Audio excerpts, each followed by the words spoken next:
ఏదైనా పెద్ద దేశం, ముఖ్యంగా సామ్రాజ్యం అయితే మీరు చెప్పినట్టు రాష్ట్ర స్థాయిలో తదుపరి దశ విస్తరించుకోవాలని కోరుకుంటుంది. ఇది ప్రాథమిక సూత్రం విస్తరించు, విస్తరించు, విస్తరించు. మీరు మీ స్థానం సంపాదించుకున్న తర్వాత, ఉదాహరణకు ఈ ప్రాంతంలో, యురేషియాలో మీరు భౌతిక సరిహద్దులను చేరుకున్నాక తప్పకుండా మరో ఖండంలోకి అడుగు పెడతారు.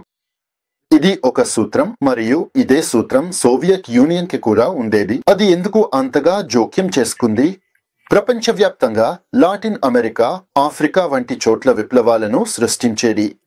ఎందుకంటే ఇది ఒక సూత్రం. ఇది మనిషి మరియు జాతి మధ్య పోటీ పోరాటంలో ఉన్న సూత్రం. నిన్ను ఇతరులు ఆపే వరకు విస్తరించాలి. అంటే నువ్వు విస్తరిస్తూ పోతావు, నిన్ను కూడా విస్తరిస్తున్న ఇంకొకడు ఆపే వరకు. ఈ ఆశయాల పరస్పర ఢీకొనే క్షణమే కొత్త సరిహద్దులు అవుతాయి. ప్రపంచ యుద్ధం వంటి తీవ్రతరమైన సంఘటనల ఫలితంగా ఇవి ఏర్పడతాయి.